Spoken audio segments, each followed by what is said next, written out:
Peace and love. It's your girl, the one, the only, the real Aunt Viv. I want to share something with you guys about manifestation. This is not one of those videos that's God said this, God said that. Whoop, whoop, whoop. No, God did not download anything into my spirit. I am just speaking on what I know through my own experience.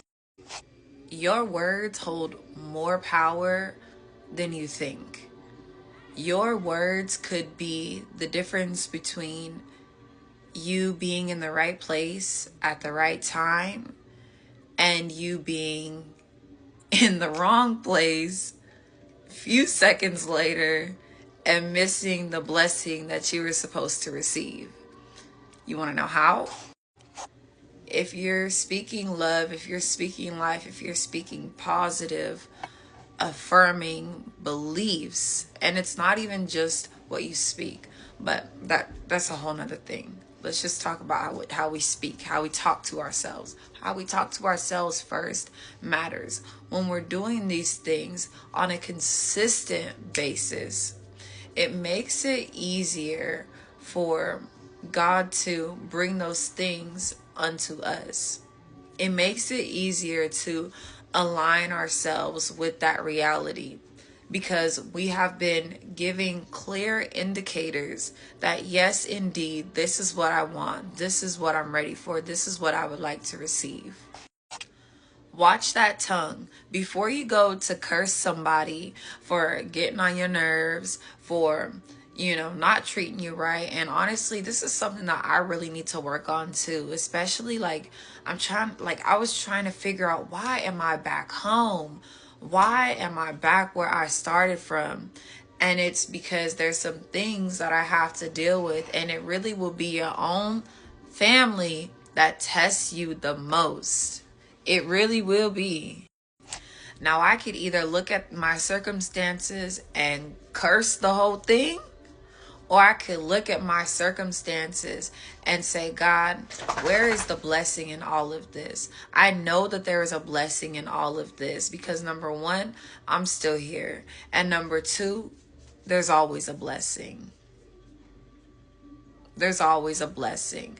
It can look like destruction and leveling, but in order for something to be built anew, there has to be destruction. So in the destruction, it is a blessing. In the rebuilding, it is a blessing. In the harvesting, it is a blessing. In someone showing you their true colors and you getting hurt by that, that's a consequence.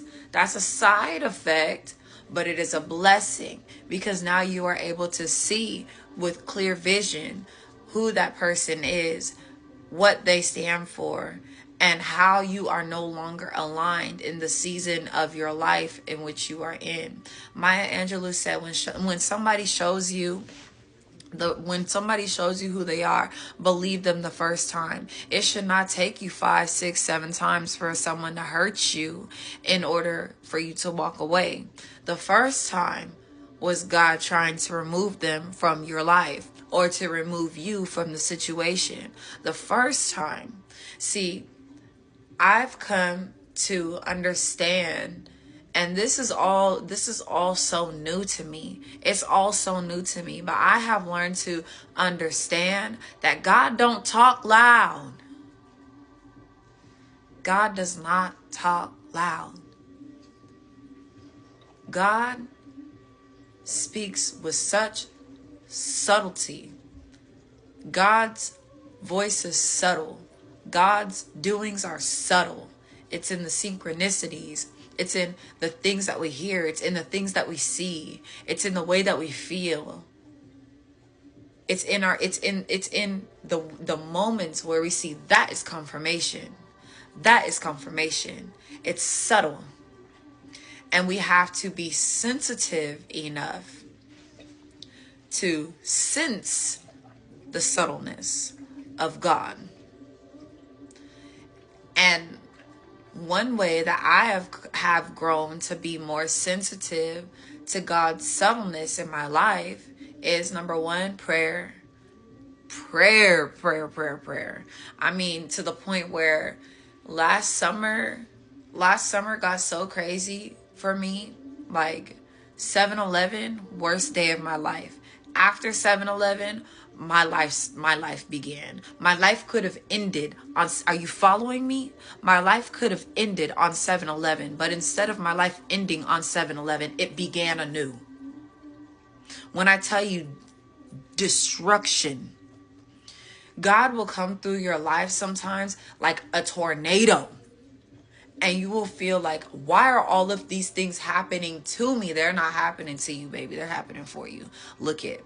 Look at it. Look at it. Look at it. Look at it. My life could have ended, but that is when my life began.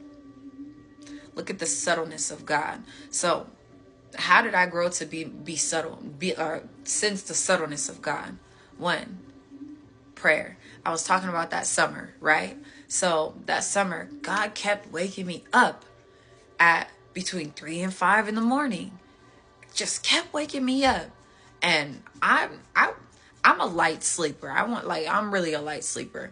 And so I would hear a noise, or like I don't even know if I should say it, but I feel like I'm very clairvoyant, because I will hear things when I wake up.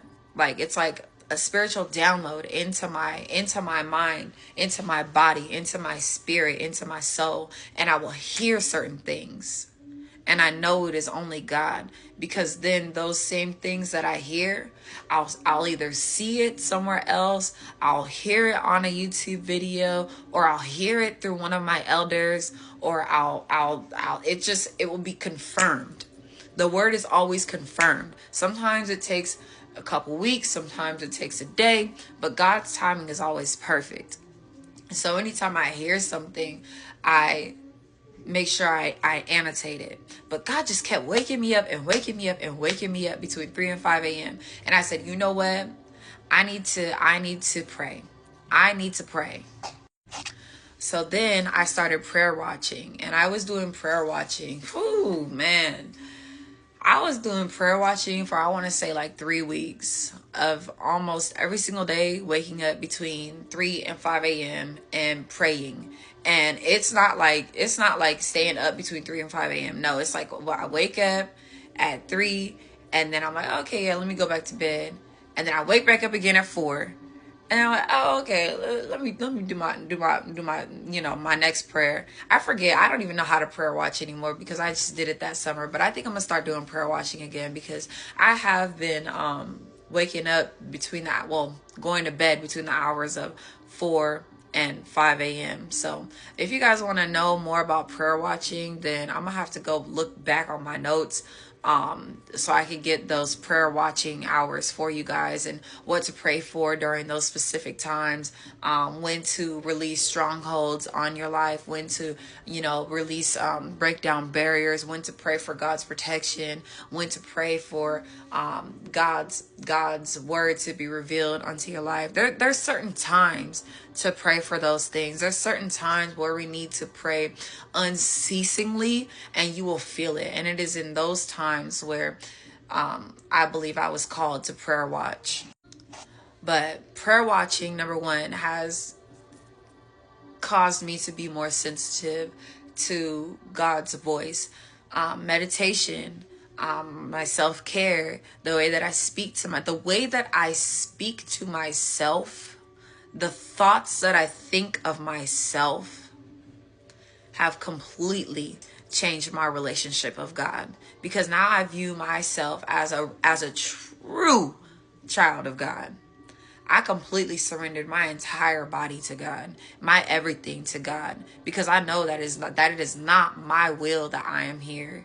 It is God's will, and God's will alone. The fact that I'm able to sit here and share the things that I have gathered along this beautiful journey. And I just want to encourage somebody today that no matter what you're going through, no matter what it looks like, there is always a purpose for your life. There is always a purpose for your life. Don't ever take anything for granted. You are pure, you are loved, you are light, you are protected, you are guided.